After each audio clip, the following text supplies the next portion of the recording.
Bienvenue à Marple-Relatos, où de paisibles villages dissimulent leurs secrets les plus sombres.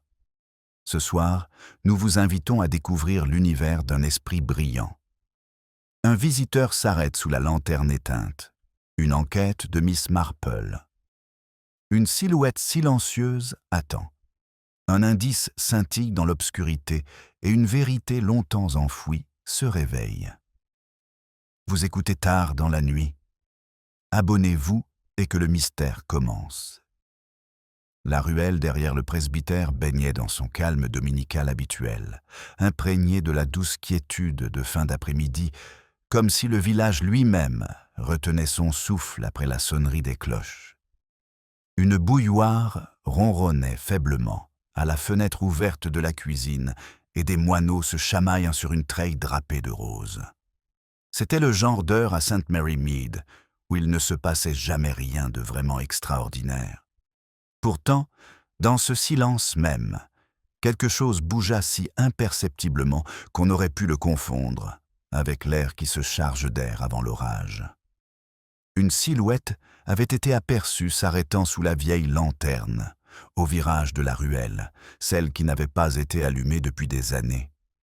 Assise près de la fenêtre de son salon, occupée à sa broderie, Miss Marple remarqua que Madame Roper passait en hâte. Le visage habituellement placide de la femme était crispé, comme pour évoquer une simple course. Le regard de Miss Marple suit sa direction vers la ruelle sinueuse où la lanterne éteinte se dressait telle une sentinelle oubliée. Rien ne bougeait à cet endroit, mais la faible impression d'une présence persistante, une note d'inquiétude dans cet après-midi par ailleurs ordinaire. Au même instant, un murmure de voix s'éleva du jardin du presbytère, où se tenait une petite réunion après la messe. C'était le genre d'événement qui s'inscrivait dans les rituels paisibles du village des gâteaux éponges posés sur des tables nappées de lin, des fleurs du presbytère disposées avec une asymétrie bienveillante, et des questions polies, déguisées en conversation. Pourtant, même là, une tension subtile imprégnait les échanges, comme si la curiosité tirait chaque phrase. C'est Madame Price Ridley qui exprima ce que les autres ne faisaient que soupçonner. « On m'a dit qu'il y avait un étranger dans le village », annonça-t-elle en pliant ses gants avec une précision superflue. « Debout sous cette lanterne, près du chemin. Juste là, à regarder. Je trouve cela tout à fait déplacé. Le colonel Melchester, peu enclin aux conjectures dénuées de rigueur militaire, renifla. Baliverne. Un artisan s'est sans doute égaré. À moins qu'il n'hésite, un rare aveu de doute, à moins que cela n'ait un rapport avec l'incident de la gare, la semaine dernière. Cette remarque frôle dangereusement le scandale et, de ce fait, a immédiatement suscité l'indignation parmi les auditeurs. Miss Marple posa son ouvrage de St. Johnston, broderie. « Mon cher colonel, » dit-elle doucement en s'approchant du groupe, « j'imagine que des voyageurs égarés ont erré dans des lieux bien plus étranges que sous une vieille lanterne. Je me demande toutefois pourquoi l'un d'eux s'attardera si longtemps s'il ne faisait que passer. » Son ton était doux, mais son regard observait tout le léger pincement aux lèvres de Madame Price Ridley, le menton impatient de Mademoiselle Hartnell, la façon dont la femme du vicaire joignait les mains comme pour contenir une angoisse secrète. Elle avait assez vécu pour savoir qu'un visiteur inattendu, dans un village où les visites étaient rares, apportait rarement des nouvelles qui laissaient la paroisse indifférente. Avant que les rumeurs ne prennent de l'ampleur, un cri perçant retentit dans le jardin. Les gens se retournèrent. Madame Roper se tenait près du portail, tremblante, le souffle court et irrégulier. Un instant, elle se contenta de désigner la ruelle du doigt comme incapable de prononcer un mot. Miss Marple s'approcha d'elle, d'un pas vif malgré son âge. « Ma chérie, qu'est-ce que c'est ?» demanda-t-elle doucement. La voix de Madame Roper se brise. Il est de nouveau là, l'homme sous la lanterne. Mais quelque chose cloche. Je crois qu'il est mort.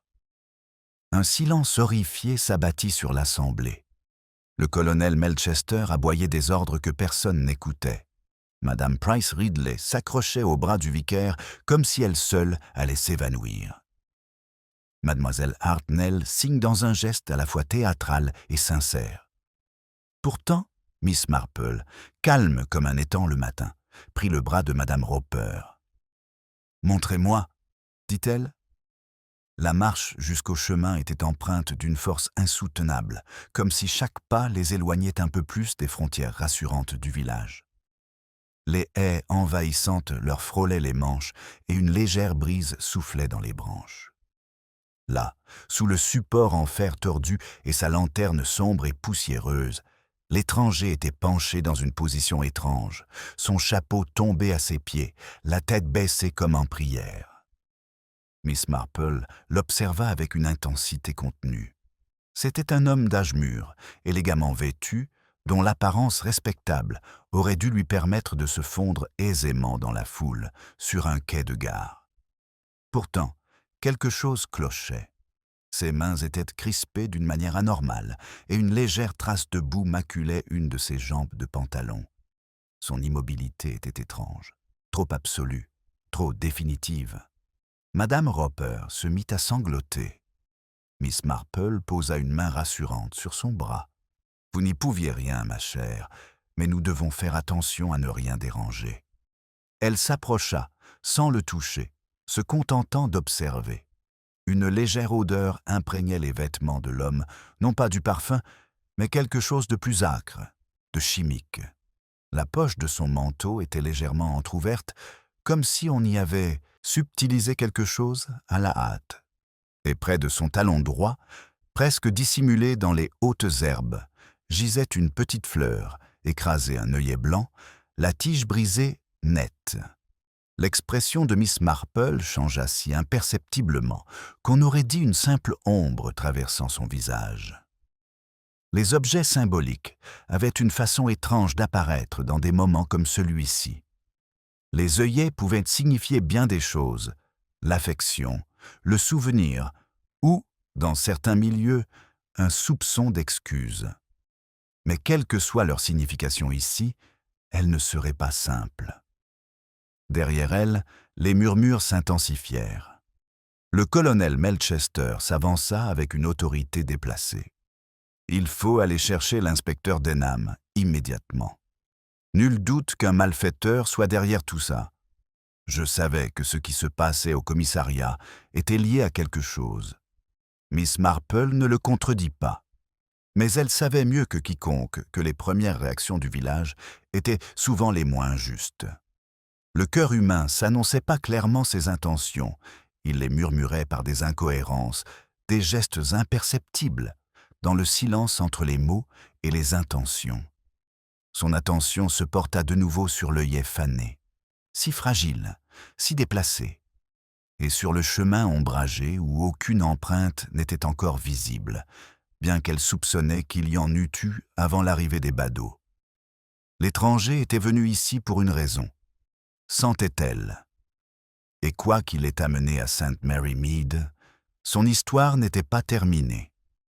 Alors que les premiers pas lointains de quelqu'un courant appelait la police résonnaient dans la ruelle, Miss Marple joignit soigneusement les mains devant elle. Un léger frisson lui effleura la joue, bien que l'air ne fût pas froid. « Je crains, murmura-t-elle, que cela ne soit fort désagréable. » Le faible écho des pas pressés dans le chemin s'estompa au loin, tandis que Miss Marple se baisse légèrement pour examiner de plus près la posture de l'étranger. Le murmure des villageois derrière elle s'intensifia, empreint d'inquiétude, leurs regards oscillant entre la silhouette immobile et la lanterne obscure au-dessus d'elle, comme si tous deux recelaient un secret qu'aucun ne souhaitait révéler. Un pétale solitaire d'œillet froissé flottait sur le sol, agité par la légère brise qui s'insinue à travers les haies. L'inspecteur Denham arriva d'un pas assuré, son manteau déboutonné par la hâte, le visage déjà partagé entre irritation et calcul. Il s'agenouilla près du corps et adressa à Miss Marple un bref signe de tête. Aucune trace de lutte. murmura-t-il, bien que la raideur de sa mâchoire trahisse un doute. Étrange endroit pour qu'un gentleman trouve la mort. Miss Marple inclina la tête. On choisit souvent des endroits étranges quand on a peur, inspecteur. Son ton était doux, mais son regard se porta sur la poche légèrement entr'ouverte, du manteau de l'homme. Quelque chose de fin et de rectangulaire s'y était trouvé autrefois, peut-être une lettre, peut-être un billet, et son absence résonnait plus fort que tous les commérages qui s'élevaient derrière eux. Denham fit signe à l'agent Weaver de contenir la foule grandissante. Pourtant, il était impossible d'empêcher les chuchotements de se répandre. Madame Price Ridley insistait sur le fait que l'homme avait surveillé sa maison la veille après-midi, bien que sa réputation d'exagérer les choses nuise à sa certitude. Mademoiselle Hartnell rétorqua qu'elle l'avait vu regarder la vitrine d'un magasin près de la rue principale. Le colonel Melchester jura avoir reconnu la coupe du manteau de l'homme. Chaque témoignage contredit le précédent. Il ne serait pas venu jusqu'ici sans raison, murmura Denham, plus pour lui-même que pour quiconque. Ses doigts effleurèrent l'œillet froissé. C'est récent. Miss Marple observa attentivement sa réaction. Denham s'attardait rarement sur des détails sentimentaux. Son attention portée à la fleur laissait supposer qu'il pressentait quelque chose d'inhabituel. Mais il n'insista pas, peut-être soucieux de ne pas paraître rêveur devant son agent. Il a peut-être essayé de rencontrer quelqu'un, dit doucement Miss Marple. On ne se tient pas sous une lanterne cassée pour trouver de la compagnie. On attend d'être reconnu. Un scintillement traversa le regard de l'inspecteur. Il acquiesça à contre-cœur. Il se redressa en repoussant les mains. Il nous faudra déterminer qui, dans le village, était au courant de sa venue. Derrière elle, Madame Roper eut un hoquet soudain. Miss Marple la regarda s'éloigner du groupe, les épaules serrées, les mains crispées sur son tablier. Ce n'était pas un simple choc. Quelque chose la pesait, quelque chose qu'elle n'avait pas encore exprimé à voix haute. Mais elle n'était pas la seule troublée. À l'écart des badauds qui se multipliaient, M. Léonard Briggs s'attardait, étrangement raide, le regard fixé non pas sur le corps, mais sur la lanterne qui le surplombe. Ses lèvres se pincèrent, comme pour refouler un souvenir ou nier un lien. Lorsque le regard de Miss Marple croisa le sien, il détourna aussitôt les yeux. Denham se retourna. « Briggs, vous habitez près de cette ruelle. Avez-vous vu quelque chose d'inhabituel cet après-midi » Briggs déglutit. « Non, inspecteur. J'étais à l'intérieur. Je n'ai absolument rien entendu. La réponse était trop facile, trop lisse. » Miss Marple a gardé les détails précieusement. Un changement d'air annonça l'arrivée de la femme du vicaire, pâle et tremblante, portant un châle plié comme si un mort avait besoin de chaleur. Elle s'arrêta net à la vue de la fleur froissée, son visage se crispant sous l'effet d'une émotion qu'elle maîtrisa aussitôt. Seule Miss Marple perçut cette lueur. « Inspecteur, » murmura-t-elle, « quelqu'un devrait-il aller chercher le docteur et l'habit ?»« Oui, » a dit Denham, « mais cela ne changera rien maintenant. » Tandis que le gendarme s'éloignait précipitamment, Miss Marple laissa de nouveau son regard parcourir les affaires de l'étranger, ses chaussures cirées mais usées sur les bords, son col légèrement effiloché d'un côté, une curieuse contradiction entre les normes. La respectabilité mêlée à la négligence, deux facettes d'une vie qui ne s'accordaient pas vraiment. Elle recula, son regard de nouveau attiré par la lanterne éteinte. Le support métallique était éraflé récemment, comme si quelqu'un s'y était appuyé pour garder l'équilibre. Ou peut-être pour se rassurer. Une théorie l'interpellait. Esprit à moitié formé, délicat comme des pétales au sol. Elle suivit son origine jusqu'à ce qu'elle soit menée vers un endroit inattendu, et sa forme lui coupa le souffle un instant. « Pas encore », se dit-elle. Trop tôt. Les voix s'élevèrent à nouveau, inquiètes et inquiètes. La femme du vicaire serra les poings. Briggs recula prudemment vers la haie. Madame Roper s'essuya les joues, incapable de croiser le regard de Miss Marple. Quelque chose avait commencé ici, silencieusement, fatalement, et ses répercussions avaient déjà atteint chaque visage rassemblé sous l'ombre de la lanterne éteinte. La tension sous la lanterne s'intensifia lorsque l'agent Weaver revint avec le docteur Elaby, sa sacoche médicale oscillant au rythme las et habituel du bruit. Il se fraya un chemin à travers le groupe de villageois, le visage crispé par la résignation de celui qu'on appelle « trop tard ». Miss Marple s'écarta pour lui laisser de l'espace, tout en continuant d'observer les gens autour d'elle plutôt que le corps lui-même. Les réactions, pensait-elle toujours, étaient bien plus révélatrices que les faits. Le docteur Elaby examina brièvement l'étranger, ses lunettes glissant sur son nez. « Il est mort depuis moins d'1 heure », murmura-t-il. Cause indéterminée, aucune blessure apparente. Peut-être un malaise soudain. Mais son froncement de sourcils laissait deviner que cette explication ne le satisfaisait pas. L'inspecteur Denham croisa les bras. Un malaise n'explique pas pourquoi il restait là, au lieu de demander de l'aide. « Cela dépend, » dit doucement Miss Marple, « s'il souhaite être vu. » Son commentaire attira l'attention de Madame Price Ridley, qui se hérissa comme si elle était accusée. S'il voulait être vu, il n'avait qu'à frapper à n'importe quelle porte respectable.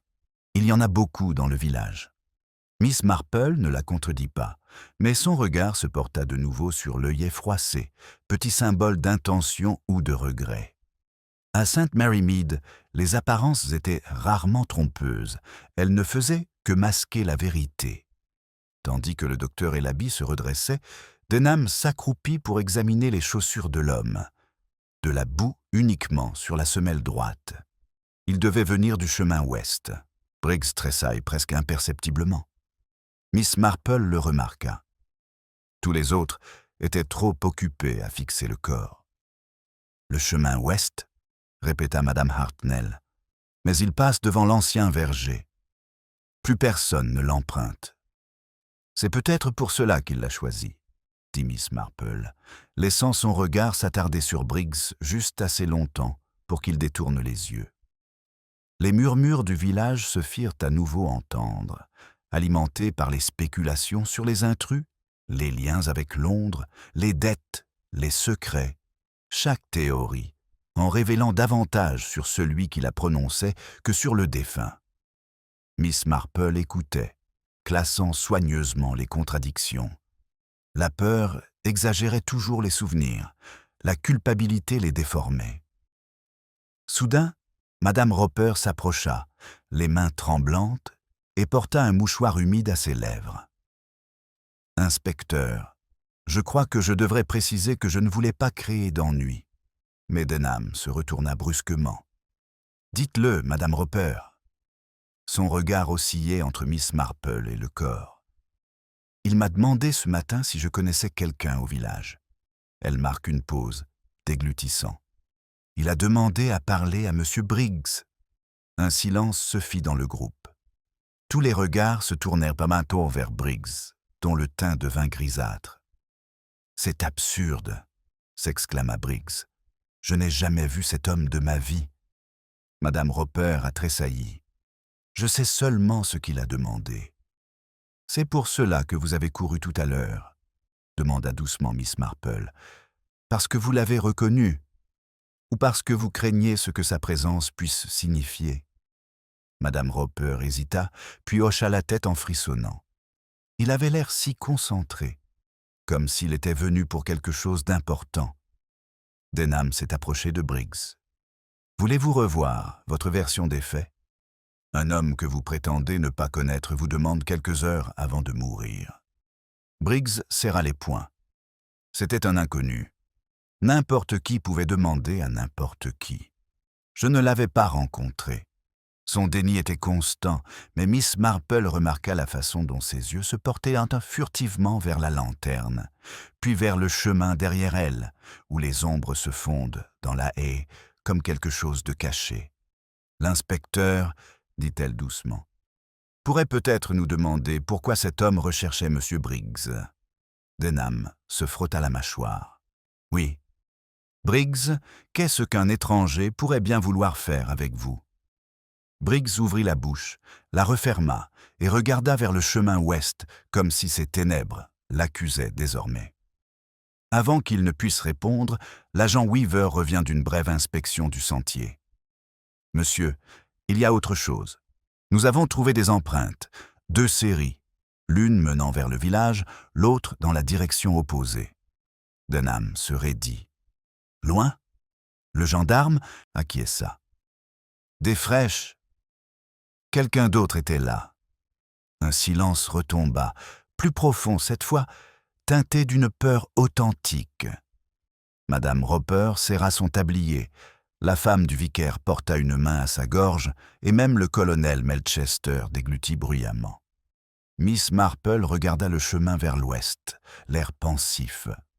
La lanterne au-dessus d'eux restait éteinte, mais son ombre se dessinait nettement, comme une marque séparant la vérité du mensonge.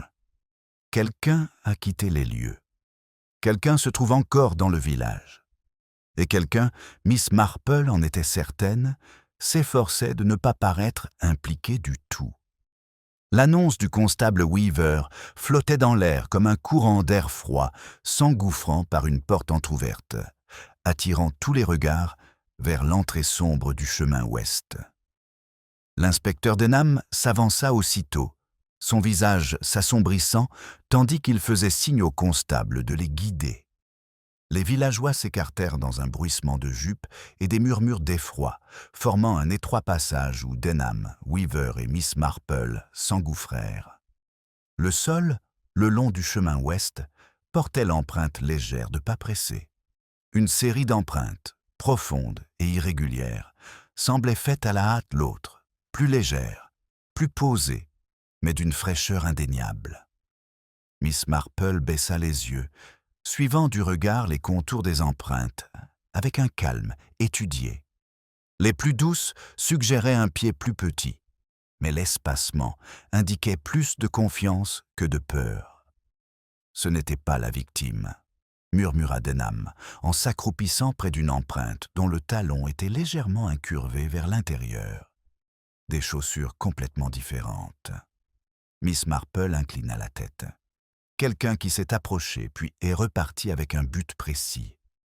Weaver désigna la route du doigt. « Ils ne vont pas loin, monsieur. Arrêtez-vous juste après le premier virage. » En effet, le sentier s'arrêtait net sous un aubépine dont les branches retombent comme des bras vigilants. De là, le chemin se divisait, l'un menait à une étroite brèche dans la haie, donnant sur le fond du vieux verger, l'autre à un hangar désaffecté derrière l'atelier de Briggs. Denham suivit la ligne de visée jusqu'au hangar. « Briggs, qu'est-ce que vous y rangez exactement ?» Briggs, qui les avait suivis à contre-cœur, se raidit. « Des outils, du vieux bois. Rien d'intéressant. » Miss Marple l'observait attentivement. Son ton était ferme, mais le léger tremblement au coin de ses lèvres laissait deviner une fragilité plus grande que l'indignation, une sorte de peur déguisée en irritation. Les apparences, se rappela elle, étaient le premier refuge de ceux qui cherchaient à dissimuler la vérité. L'inspecteur fait un signe de tête en direction de Weaver. Vérifiez ça. Tandis que le gendarme se dirigeait vers le hangar, le reste du groupe demeurait près du virage.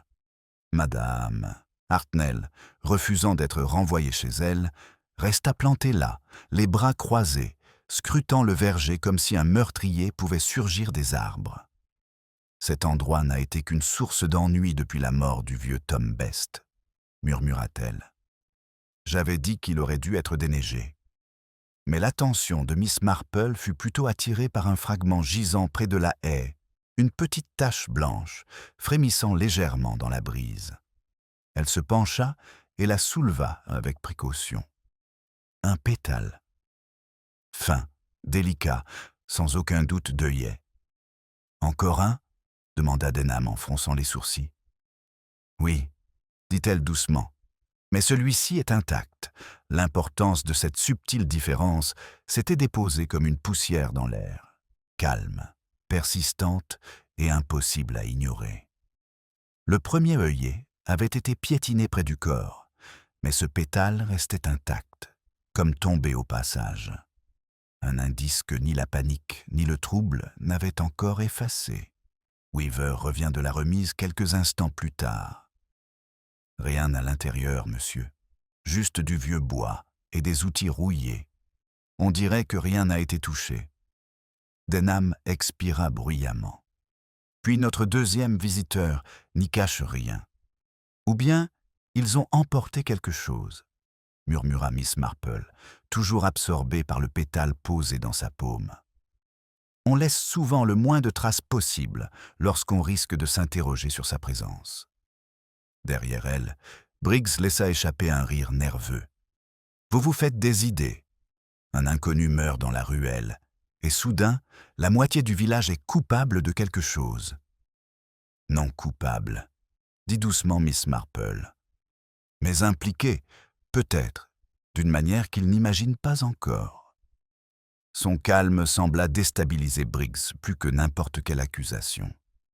Il recula vers le chemin, la mâchoire serrée, comme s'il tenait à prendre ses distances avec la route qui menait maintenant à sa remise. Miss Marple observa la tension dans ses épaules, la raideur de sa démarche, son refus de jeter un nouveau regard à la haie. Denham se frotta le front. « Nous allons fouiller le verger ensuite.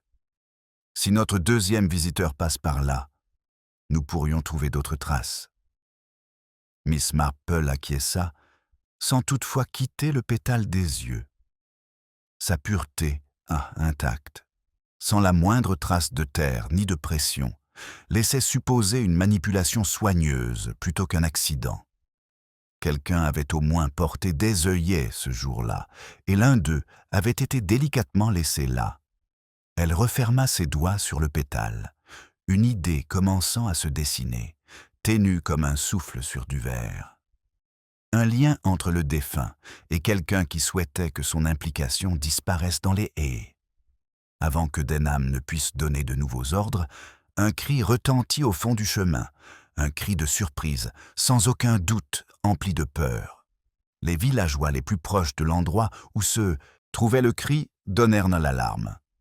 Miss Marple leva les yeux, le son lui faisant légèrement battre le cœur. On avait découvert autre chose. Le cri de frayeur attira tout le groupe vers le fond du chemin, l'urgence se propageant parmi les villageois comme une bourrasque soudaine troublant un jardin paisible.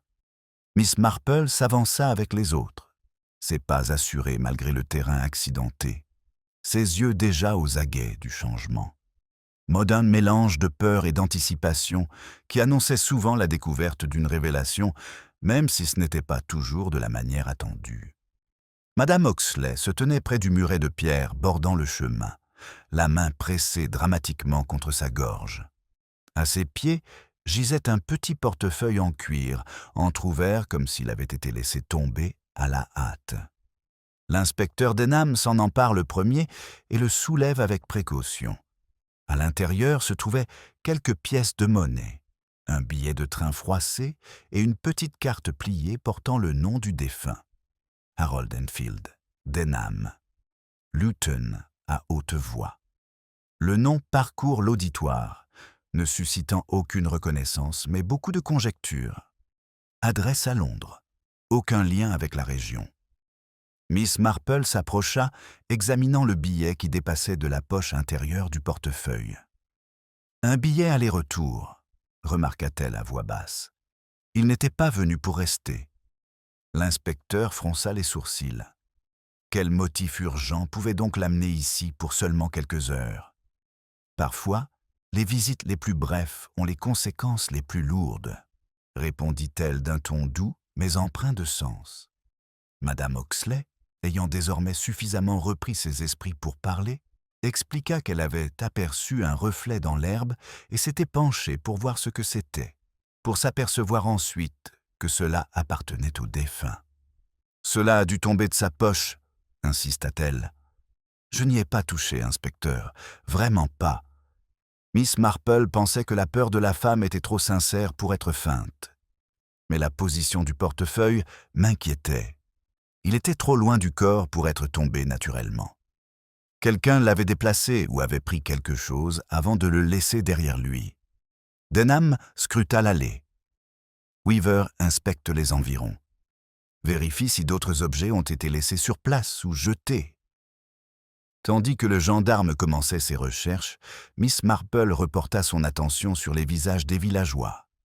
Briggs s'était figé, les yeux plissés à la vue du portefeuille, comme si sa simple présence constituait une menace. Madame Roper semblait partagée entre soulagement et appréhension. La femme du vicaire fixait le nom sur la carte avec une tension qui trahissait à la fois reconnaissance et retenue. Encore des apparences, pensa Miss Marple, des façades si soigneusement étudiées, chacune dissimulant une vérité que quelqu'un craignait de révéler. Weaver revint peu après avec un morceau de papier trouvé près de la haie. Il avait été arraché d'une feuille plus grande, son bord était irrégulier, sa surface maculée. Mais une ligne d'écriture restait lisible avant la tombée de la nuit, à la lueur de la lanterne. Une tension palpable s'empara de l'assemblée.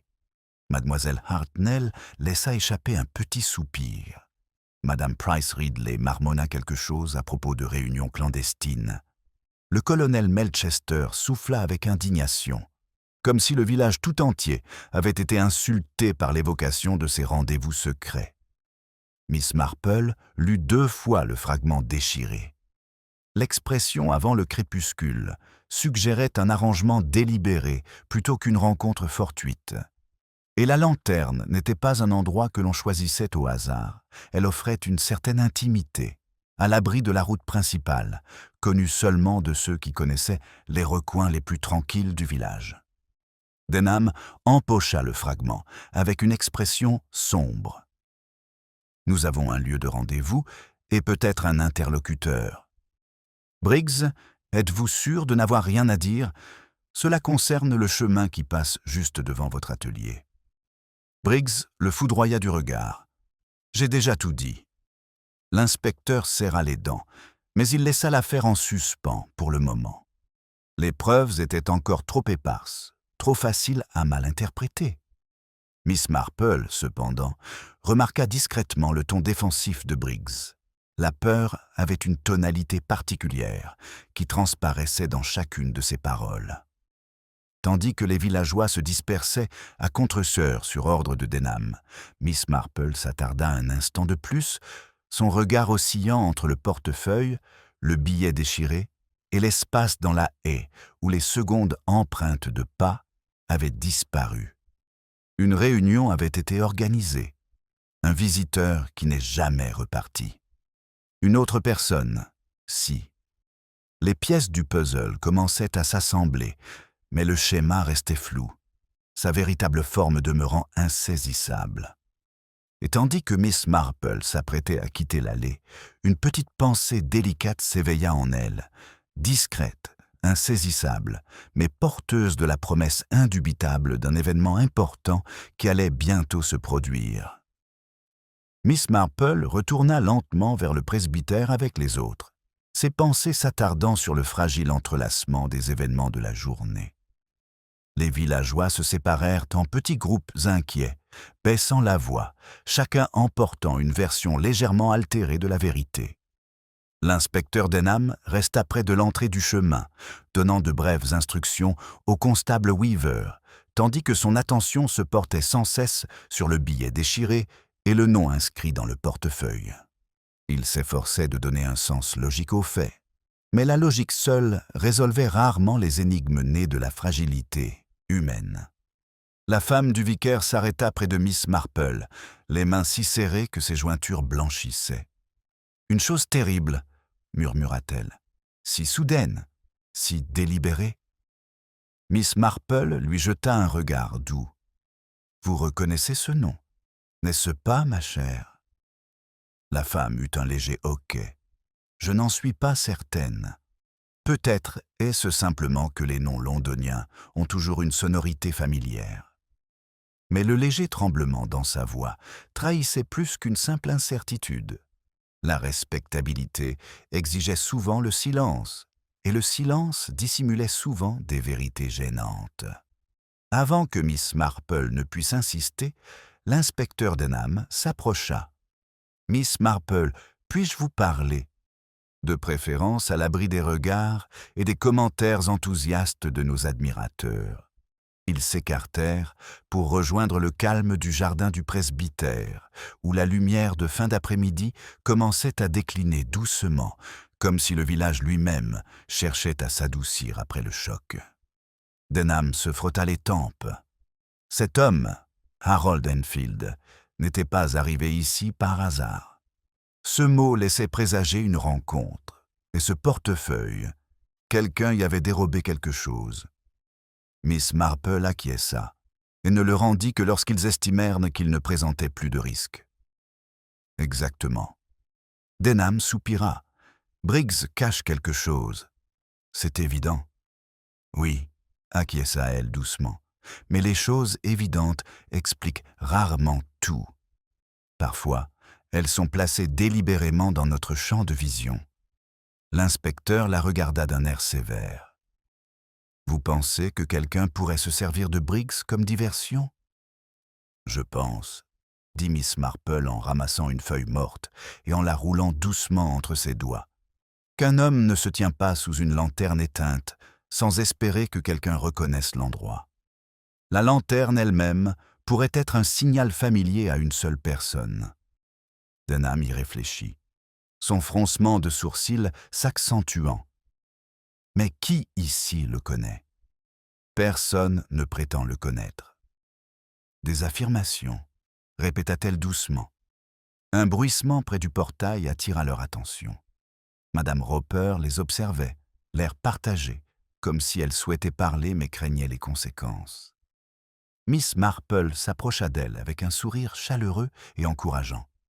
« Madame Roper, Monsieur Enfield a-t-il dit autre chose ce matin ? Son attitude peut-être ? Son ton ?» La femme hésita. Il semblait troublé. Pas vraiment effrayé, mais déterminé. Comme quelqu'un qui n'avait plus le choix. Elle déglutit. Il demanda si M. Briggs habitait toujours à la même adresse. Quand je répondis par l'affirmative, il me remercia. Très poliment. « Et ensuite ?» demanda doucement Miss Marple. Puis il s'éloigna. La voix de Madame Roper baissa, mais il continuait de se retourner, comme s'il s'attendait à ce que quelqu'un le suive.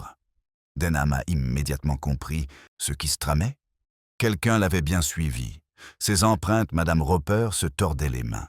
« Pensez-vous que M. Briggs... » « Non, » répondit Miss Marple d'un ton léger, bien que sa voix trahît une certitude plus profonde que ses paroles. Si M. Briggs voulait faire du mal à cet homme, il ne le ferait certainement pas près de son propre atelier. Et il n'est pas du genre à dissimuler sa colère. Denham laissa échapper un petit rire forcé. C'est bien vrai. Le regard de Miss Marple se porta de nouveau sur le chemin à l'ouest. Quelqu'un d'autre rencontra M. Enfield.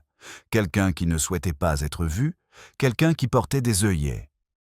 L'inspecteur se redressa. « Vous êtes certain qu'ils sont liés ? On ne transporte généralement pas d'œillets dans les ruelles isolées, sauf si l'on a l'intention de les donner ou de les laisser tomber. » Un silence s'installa entre eux, seulement troublé par le murmure lointain des villageois qui se dispersaient. Denham ouvrit la bouche pour parler, mais Weaver s'approcha au trot, le visage rouge d'urgence. « Sir Hugh, viens vite. Il y a quelque chose que tu dois voir dans le verger. » Miss Marple échangea un bref regard avec Denham, pressentant la prochaine pièce du puzzle qui se cachait parmi les arbres silencieux. Un autre changement de tendance se profilait. L'inspecteur Denham et Miss Marple suivirent Weaver à travers l'étroite haie qui menait au vieux verger, dont les branches s'arquèrent au-dessus d'eux dans un bruissement feutré de feuilles. Le sol y était plus moelleux, recouvert de mousse et de fruits tombés, et l'air exhalait une douce odeur qui contrastait étrangement avec la tension palpable qui s'installe entre les arbres. Weaver s'arrêta près des débris d'une caisse à pommes et montra du doigt un coin de terre remué sous une grosse branche. « Je viens de trouver ça, monsieur, » dit-il. « Des éraflures récentes. Quelqu'un s'est agenouillé ici récemment, et il y a autre chose. » Denham s'accroupit, écartant un fin voile de feuilles. Un petit objet scintillait faiblement son fermoir en argent. D'une finesse remarquable, était gravé d'un motif complexe de volutes. Miss Marple se pencha et reconnut aussitôt le style féminin si caractéristique. Le fermoir avait appartenu à un gant, ou peut-être à un petit sac à main. Ce n'est pas le genre de choses qu'un homme comme Harold Enfield porterait, marmonna Denham. Non, concéda doucement Miss Marple, mais peut-être quelque chose appartenant à la personne qui l'a rencontré. Weaver se redressa, mal à l'aise. « Il y en a d'autres, monsieur. » Il désigna une racine d'arbre où une fine traînée de poudre pâle était éparpillée comme de la craie. Denham fronça les sourcils et y trempa légèrement le bout du doigt. « De la poudre pour le visage, » dit-il surpris. Il y avait une femme ici. Le verger s'enfonce dans un silence contemplatif, seulement troublé par le roucoulement lointain d'un pigeon ramier. Miss Marple se redressa, le regard adouci par la réflexion.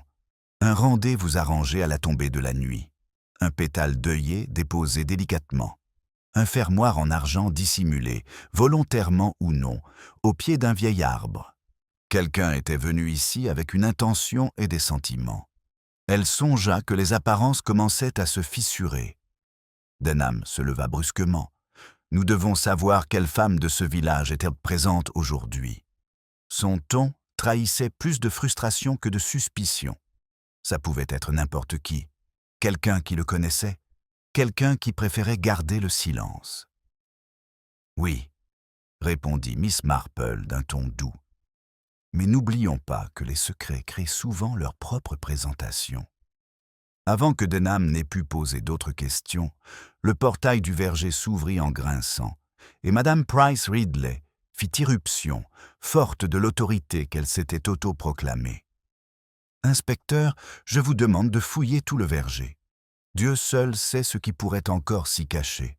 On y pénètre illégalement depuis des lustres. » Je lui ai toujours dit.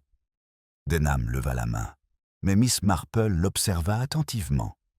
Le visage de Madame Price Ridley était rouge d'effort, ses gants serrés en un nœud anxieux. Elle scrutait le verger avec une vigilance frôlant la nervosité, une attitude que Miss Marple avait déjà observée chez des personnes craignant de découvrir leur propre implication. « Êtes-vous passé par ici plus tôt, Madame Price Ridley ?» demanda gentiment Miss Marple. « Moi ?» La femme se raidit. « Certainement pas. Je n'ai aucune raison d'errer dans des vergers abandonnés. J'étais au presbytère toute la matinée. » Sa réponse fut rapide et empreinte de la virulence défensive de quelqu'un qui protège non pas la culpabilité, mais l'orgueil. Miss Marple la classe soigneusement. Denham, cependant, se tourna vers Weaver. « Fouillez le périmètre, cherchez d'autres signes, des objets tombés, des morceaux de tissu déchirés, tout ce qui ne devrait pas être là. » Weaver hocha la tête et s'éloigna entre les arbres. Une douce brise agitait les branches du pommier, dispersant quelques pétales de fleurs tardives sur la terre remuée. L'un d'eux se posa sur la manche de Miss Marple, pâle et fragile. Elle l'écarta délicatement, le regardant descendre doucement jusqu'à se poser près du fermoir en argent. Deux symboles, côte à côte, pointent chacun vers une vérité cachée. « Inspectrice, » dit-elle calmement, « avez-vous remarqué la faible résistance qu'a opposée M. Enfield ? Aucune trace de lutte, aucune blessure de défense. » Denham hocha la tête, comme s'il faisait confiance à la personne qu'il rencontrait. « Oui, » dit-elle, ou du moins, elle pensait qu'il devrait le faire. Leurs regards se croisèrent un bref instant. Une compréhension naissante s'installant entre eux, bien qu'aucun des deux n'ait exprimé cette implication à voix haute. Avant que Denham n'ait pu poser d'autres questions, Weaver cria du fond du verger. « Monsieur, vous devriez voir ça. » Denham s'avança d'un pas décidé, suivi de Miss Marple à une allure pensive. Elle pressentait déjà la prochaine révélation qui se cachait entre les arbres, subtile mais significative, un autre changement discret dans un schéma qui dévoilait lentement sa forme sous-jacente. Weaver se tenait près d'un tronc d'arbre abattu à l'extrémité du verger et désignait une zone d'herbe aplatie où le feuillage semblait avoir été délibérément dérangé en un arc de cercle. L'inspecteur Denham s'agenouilla aussitôt, écartant les feuilles, pour révéler une étroite boîte métallique éraflée, cabossée et à moitié enfouie, comme si elle avait été poussée à la hâte sous la verdure. Miss Marple s'approcha avec une curiosité discrète, son expression indéchiffrable. Denham ouvrit la boîte. À l'intérieur se trouvait un billet plié, une petite clé et, plus révélateur encore, des œillets blancs pressés, dont les pétales étaient soigneusement conservés entre deux morceaux de papier fin. Un doux parfum persistait, porteur d'une émotion trop délicate pour être dissimulée avec des involtures. Le regard de Miss Marple s'adoucit. Quelqu'un tenait à le conserver intact. Elle jeta un coup d'œil aux pétales qui reposaient encore près du fermoir en argent sous l'autre arbre. Et quelqu'un d'autre, ou peut-être la même personne, en portait plusieurs. Denham déplia le billet avec précaution. L'écriture était soignée, légèrement inclinée vers la droite, indéniablement féminine. Seuls quelques mots restaient lisibles. Ne peut plus continuer. C'est douloureux pour nous deux de nous rencontrer une dernière fois, avant la tombée de la nuit. L'inspecteur expira bruyamment. Une correspondance privée. Romantique, peut-être. Mais pourquoi la cacher ici? Pour éviter d'être découvert, murmura Miss Marple. On cache souvent ce qui ne correspond pas à l'image qu'on donne au monde. Les secrets, inspecteur, prospèrent là où la respectabilité exige le silence. Weaver examina la petite clé en fronçant les sourcils, perplexe. Elle est trop petite pour une porte d'entrée. Une boîte à bijoux, peut-être? Il haussa les épaules. Quelque chose de personnel.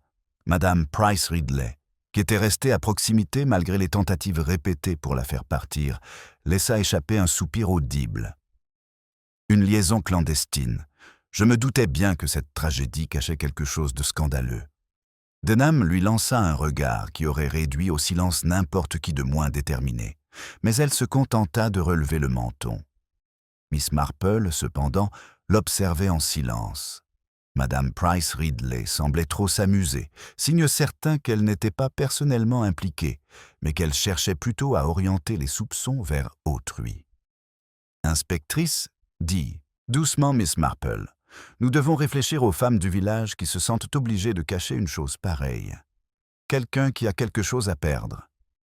Peut-être sa réputation, ou une relation qu'il vaut mieux garder secrète. » Denham acquiesça à contre-cœur. Il faudra bien sûr que je les interroge tous discrètement. Weaver jeta un coup d'œil vers l'entrée du verger. « Monsieur, ce n'est pas tout. » Il désigna une fine éraflure sur l'écorce d'un arbre voisin, à hauteur d'épaule. Quelque chose où quelqu'un l'a frôlé. Récemment. Denham examina la marque. Un vêtement accroché ou un sac qui a retenu l'écorce. Miss Marple effleura le bord de l'éraflure, remarquant la légère trace de poudre pâle le long de sa rainure.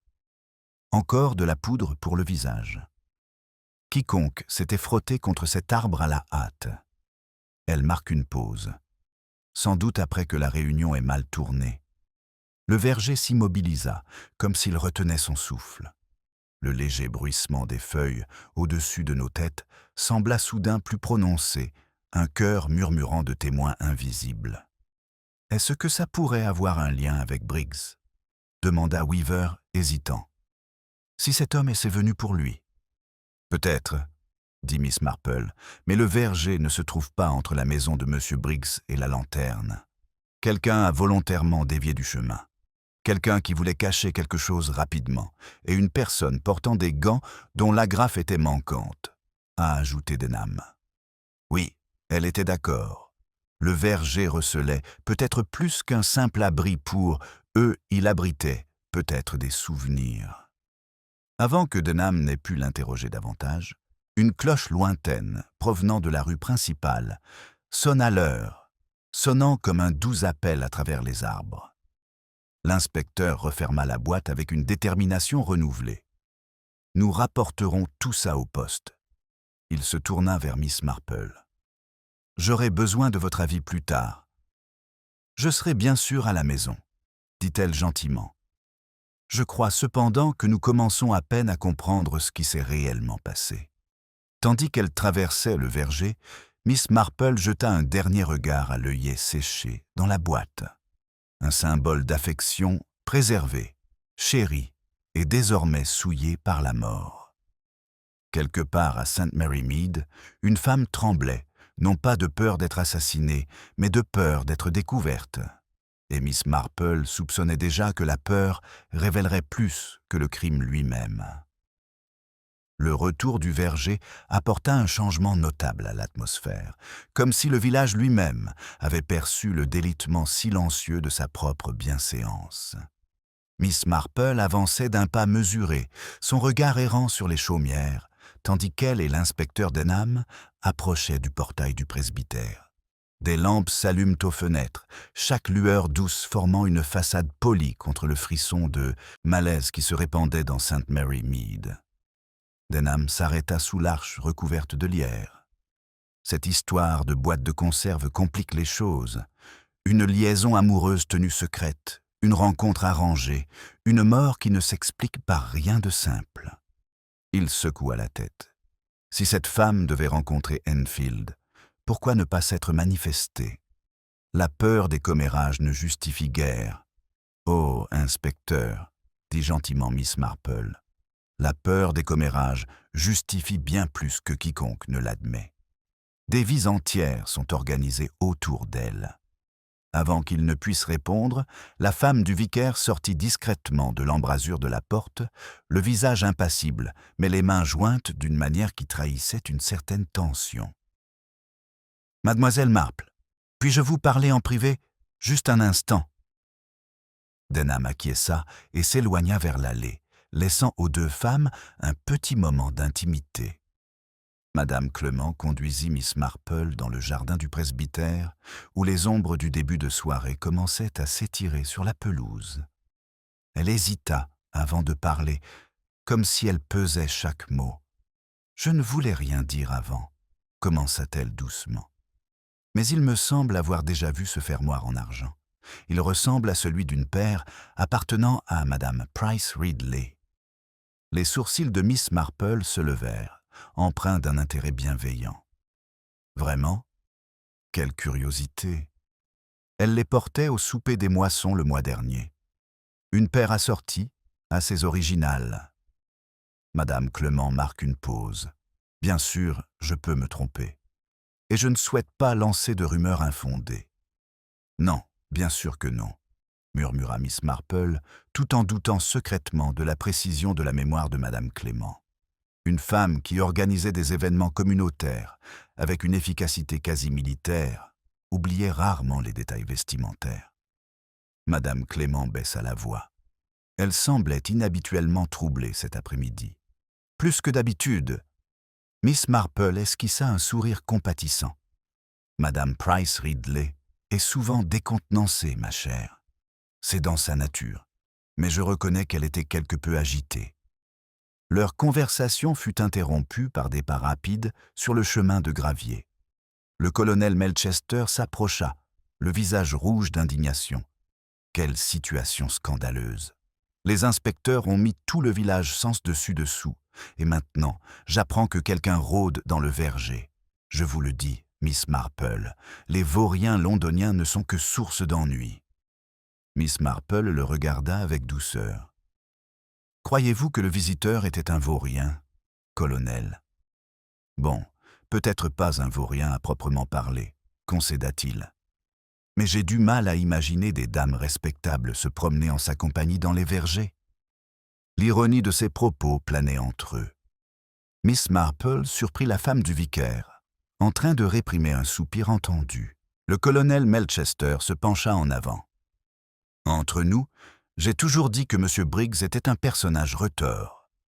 Ça ne m'étonnerait pas qu'il en sache plus qu'il ne le laisse paraître. » Miss Marple le remercia pour ses réflexions, tout en minimisant l'importance de la remarque en privé. Le colonel était un homme qui préférait les suspects, qui correspondaient à ses préjugés plutôt que de se fier aux preuves. Tandis qu'il s'éloignait à grandes enjambées, Madame Clement semblait soucieuse. « Pensez-vous que la boucle appartienne réellement à Madame Price Ridley ?»« C'est possible, » dit Miss Marple. « Mais l'apparence seule ne suffit pas à créer la culpabilité. » Elle se tourna vers le chemin, observant la faible lueur de la lampe à la fenêtre du cottage de Briggs. Une silhouette se déplaça derrière le rideau brusquement, nerveuse, incertaine. Briggs était rentré chez lui, mais son attitude ressemblait à celle de quelqu'un arpentant une tempête qu'il a lui-même provoquée. L'attention de Miss Marple se porta sur l'autre côté de la rue, où Madame Price Ridley apparut sur sa véranda, jetant des coups d'œil rapides et saccadés autour d'elle avant de rentrer à l'intérieur. Une femme qui s'efforçait de dissimuler son impassibilité. Et quelque part dans le verger gisait un pressé œillet, objet de tendresse désormais souillé par le secret. Miss Marple joignit légèrement les mains, une mèche de cheveux rebelles se détachant de son front sous la brise du soir. Des fils de vérité se dessinaient autour d'une visiteuse venue avec un but précis, une rencontre fixée sous une lanterne oubliée, une femme dont la crainte tenait davantage de la découverte que du meurtre. La question qui se posait désormais n'était pas de savoir qui Harold Enfield était venu rencontrer, mais pourquoi cette rencontre devait être cachée. Et tandis qu'elle observait le village s'enfoncer lentement dans le crépuscule, elle sentit la réponse commencer à germer doucement, inévitablement. Le crépuscule s'épaississait autour du village, adoucissant ses angles nets, tandis que Miss Marple, immobile devant le portail, suivait du regard le dernier rayon de lumière à la fenêtre de Briggs. Une décision semblait se profiler derrière ce rideau, née de la pression, de la culpabilité, ou peut-être simplement de la peur. Pourtant, ce n'était pas chez Briggs qu'elle comptait aller en premier. Elle se tourna calmement vers le chemin du presbytère, où Madame Clément s'attardait, comme réticente à quitter la sécurité du seuil. La femme recula aussitôt, son expression trahissant une inquiétude contenue. « Mademoiselle Marple, pensez-vous que cela va terriblement plonger le village dans le chaos ?»« Ma chère, » répondit doucement Miss Marple, « les villages sont comme des théières. Ils paraissent si sereins tant qu'on n'y met pas un peu de chaleur. » Avant que Madame Clément ne puisse répondre, des pas pressés se firent entendre dans la ruelle. L'inspecteur Denham revint, le front marqué par la frustration, son manteau déboutonné pour se protéger de la fraîcheur du soir. « Briggs s'est enfermé chez lui, » a-t-il annoncé. « Il refuse d'ouvrir la porte et prétend être malade. » Miss Marple croisa les mains, d'une voix sereine. « Cela nous apprend quelque chose d'important, inspecteur. Cela nous indique qu'il se cache, » murmura Denham. « Cela nous indique, corrigeait tellement doucement, qu'il a peur. Mais la peur et la culpabilité ne sont pas la même chose. » Denham soupira. « Nous n'avons trouvé aucun lien entre lui et Enfield, ni dans les affaires de l'homme, ni sur le billet de train. Tout porte à croire qu'Enfield est venu seul. Notre seul indice est cette mystérieuse femme qui a caché la boîte dans le verger. » Miss Marple observait les volets du presbytère osciller légèrement sous la brise. Les femmes cachent des choses pour des raisons bien précises. Pas toujours pour elles-mêmes. Denham la regarda d'un air sévère. « Vous croyez qu'Enfield n'est pas venu pour la rencontrer, mais pour la protéger ?» Elle pencha la tête, laissant la pensée se diffuser plutôt que de répondre directement. La curiosité avait parfois besoin d'espace pour respirer. L'inspecteur se frotta la mâchoire. « Il me faut des noms, mademoiselle Marple.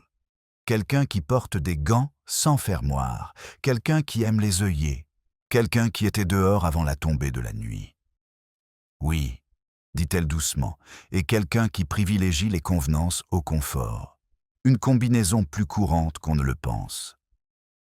Une lumière s'alluma derrière un rideau de dentelle, de l'autre côté de la rue, le salon de Madame Price Ridley. Un instant, une silhouette se déplaça près de la fenêtre, agitée, faisant les 100 pas, puis s'immobilisa brusquement. Les yeux de Miss Marple se plissèrent, emplis d'une légère tristesse contemplative. « Les apparences ont leur propre poids », murmura-t-elle. Denham suivit son regard. « Tu penses qu'elle est impliquée ?»« Je crois qu'elle est troublée, » répondit Miss Marple. « Et lorsqu'on est troublé, on a souvent tendance à modifier négligemment son apparence soignée. » Weaver s'approcha par la rue principale, légèrement essoufflé. « La rumeur court. On dit que la femme du verger aurait eu une liaison. On balance des noms. »« Tch !» grogna Denham. « Bien sûr que oui. » Miss Marple regarda le jeune agent avec bienveillance. « Et qui nomme-t-il, monsieur Weaver ?»« Madame Price Ridley, » dit-il à contre-cœur. « Mais aussi Madame Clément, et même Mademoiselle Hartnell. Personne n'est d'accord sur rien. » Miss Marple hocha la tête une fois, sans surprise. Les ragots, elle le savait, se propagent comme la vapeur d'une bouilloire impatiente de s'échapper, sans se soucier de la direction à prendre. Denham secoua la tête. « J'interrogerai Madame Price Ridley ce soir. »« Cela, » dit doucement Miss Marple, « pourrait s'avérer imprudent. » Denham se retourna. « Pourquoi ? » Car une personne qui protège une vérité fragile risque de parler sur la défensive plutôt que sincèrement. Mieux vaut la laisser croire qu'elle reste invisible, c'est souvent, alors que les gens se dévoilent. L'inspecteur se mit à arpenter la pièce. « Alors, à qui devons-nous parler ?» Le regard de Miss Marple se porta sur la lisière de la verdure, là où les ombres s'accumulent sous la rangée de châtaigniers. Une silhouette solitaire s'y déplaçait avec hésitation, s'arrêtant, se retournant, puis s'approchant à pas lents et incertains. Madame Roper. Ses mains étaient serrées contre sa taille. Son visage exprimait la terrible détermination de celle qui avait vu un secret devenir insupportable. Elle s'arrêta juste devant le portail du presbytère, la voix tremblante, et appela « Mademoiselle Marpin, inspecteur, je crois que je dois vous dire quelque chose. » Miss Marple s'avança, le visage calme et empreint d'une profonde patience. Le moment était suspendu dans le temps. Une vérité était enfin sur le point d'éclater au grand jour, même si ce n'était peut-être pas celle que l'on attendait. Madame Roper se tenait sous l'arche du presbytère, les doigts si crispés que sa peau blanchissait aux articulations. Miss Marple s'approcha d'elle avec une douce chaleur, tandis que l'inspecteur Denham gardait une distance respectueuse, soucieux de ne pas la faire taire d'effroi. Les lampadaires le long de la ruelle avaient commencé à luire d'un or pâle, projetant de longues ombres tremblantes, qui semblaient vaciller au rythme de sa détermination. « Je ne voulais rien te cacher, » murmura Madame Roper d'une voix tremblante. « C'est tant mieux. Certaines choses ne sont pas faciles à admettre. » Miss Marple l'encouragea d'un petit signe de tête. « La plupart des vérités ne le sont pas. Ma chère. » Madame Roper prit une inspiration tremblante. « Quand cet homme, M. Enfield, m'a interrogé ce matin au sujet de M. Briggs, je n'y ai pas prêté attention. Mais juste après l'avoir quitté, j'ai aperçu quelqu'un d'autre qui s'approchait de la lanterne. » L'inspecteur Denham se pencha en avant. « Quelqu'un ? Qui ?» Ses mains tremblaient davantage. « Une femme. Elle était élégamment vêtue, trop élégamment pour cette ruelle, et elle tenait quelque chose de blanc à la main. On aurait dit une fleur. » Un silence s'ensuivit, tendu comme un fil. L'expression de Miss Marple demeura sereine, bien qu'un léger plissement de ses yeux trahît l'affûtage d'une déduction. « Pourriez-vous me dire de qui il s'agissait ?» demanda Denham avec insistance. Madame Roper secoua la tête. « Je ne l'ai vue que de dos, mais elle s'est déplacée rapidement, comme si elle savait déjà exactement où aller. »« Vers la lanterne » demanda Miss Marple. Oui.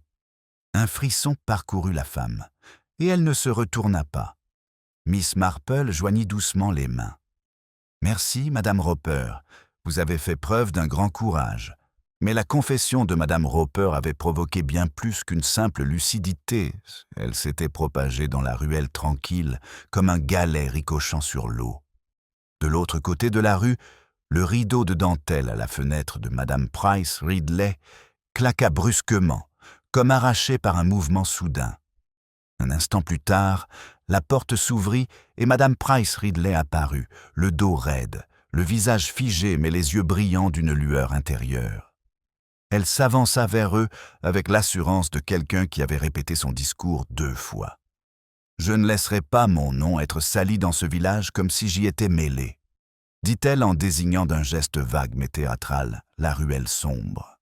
Denham la fixa d'un regard scrutateur. « Et qu'avez-vous entendu exactement, Madame Price Ridley ? »« Qu'on m'ait vue dans le verger !»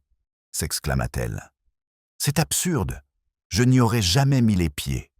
Et je rejette catégoriquement toute suggestion selon laquelle j'aurais eu des rencontres clandestines avec des inconnus. » Miss Marple la regarda avec une bienveillance sans sourire.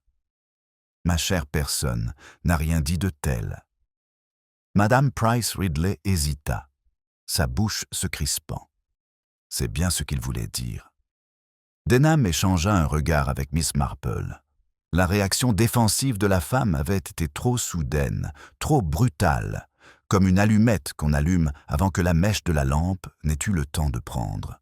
« Madame Price Ridley, » demanda doucement Miss Marple, « auriez-vous gardé un gant par hasard ?» La couleur se retira des joues de la femme à une vitesse surprenante. « Un gant ?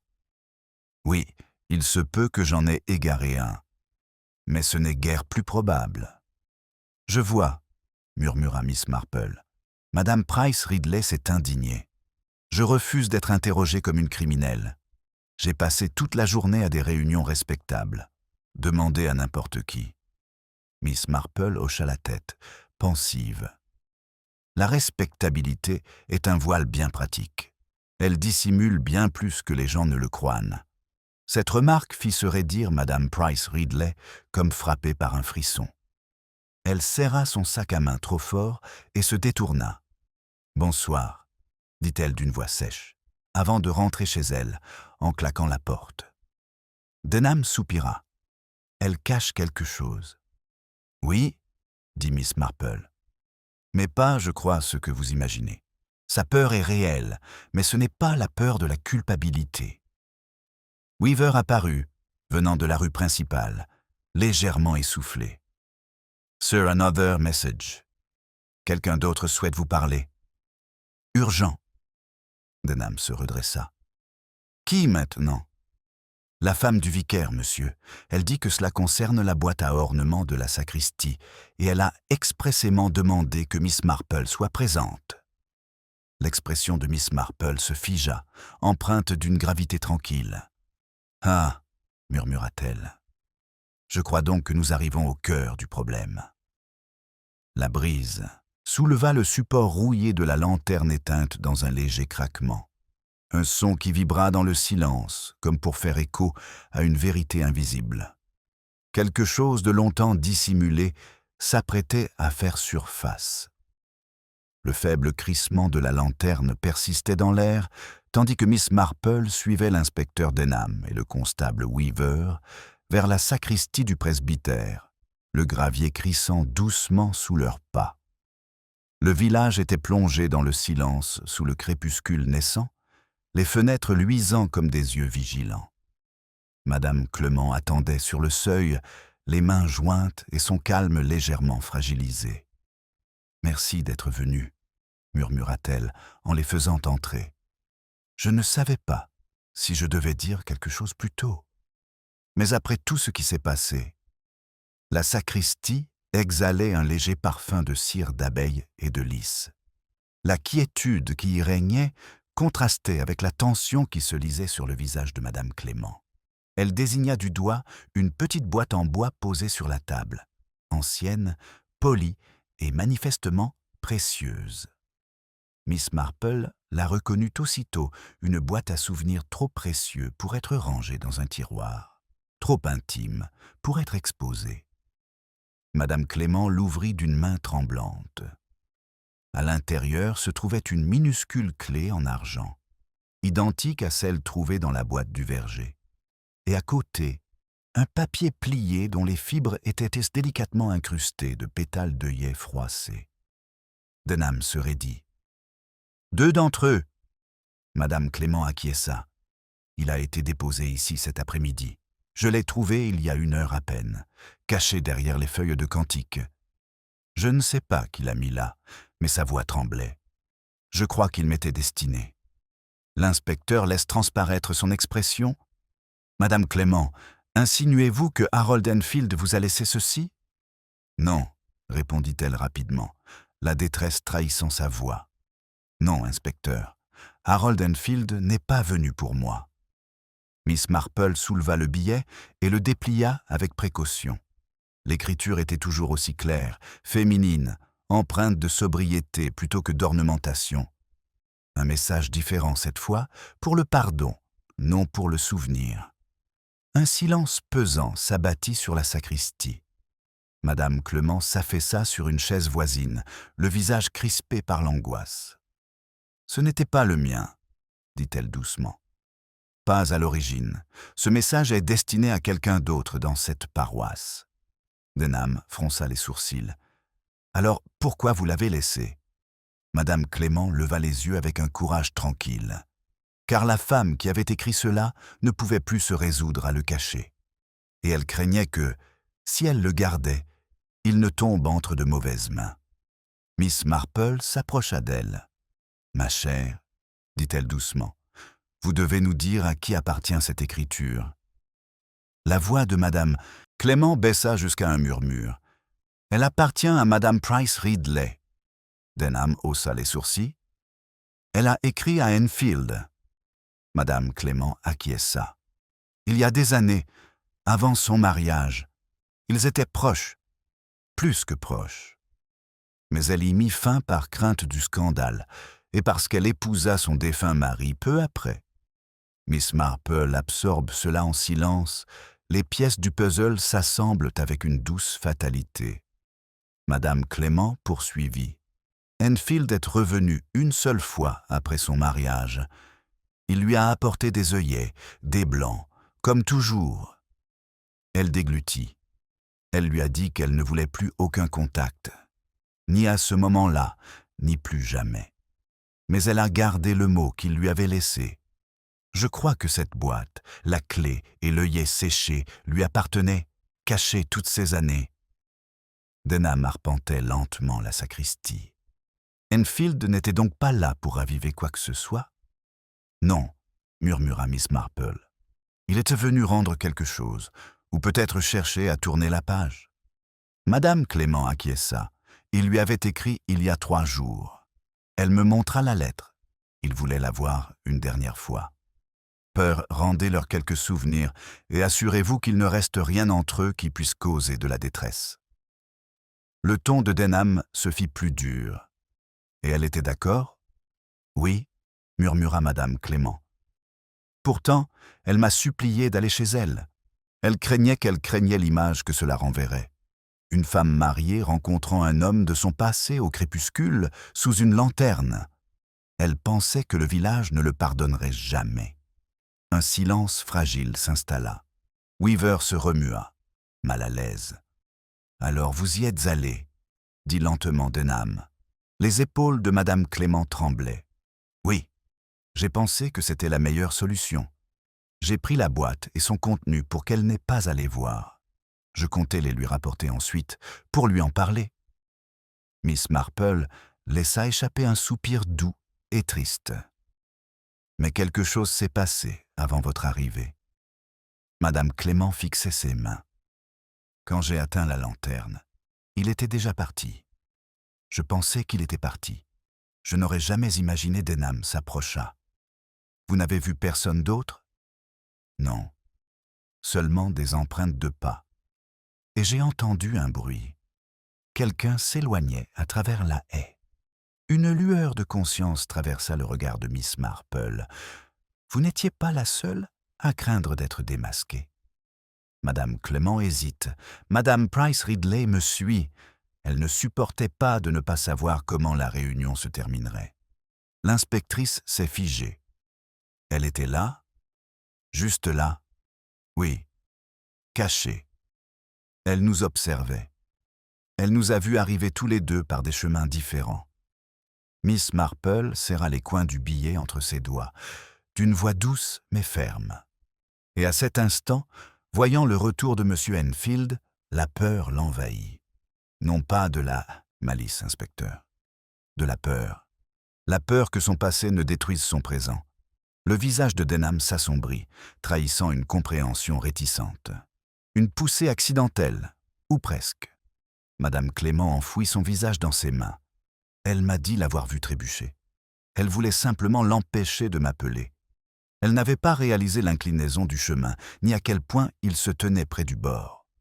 Un silence profond emplit la pièce. Miss Marple posa une main réconfortante sur son épaule. C'est une tragédie née non pas de la méchanceté, mais de l'orgueil, et d'un cœur longtemps accablé par ce qui aurait dû être pardonné. Denham resta immobile un long moment, puis expira bruyamment. Nous traiterons cela avec discrétion. Miss Marple referma doucement la boîte, son fermoir délicat reposant comme un dernier soupir d'une vieille tristesse ramenée à la lumière. Dehors, la lanterne restait éteinte, oscillant faiblement dans la brise nocturne. Certains secrets, songea-t-elle, étaient trop lourds à porter éternellement. Certains se sont réfugiés dans l'ombre jusqu'à ce que le moment propice les ramène discrètement chez eux.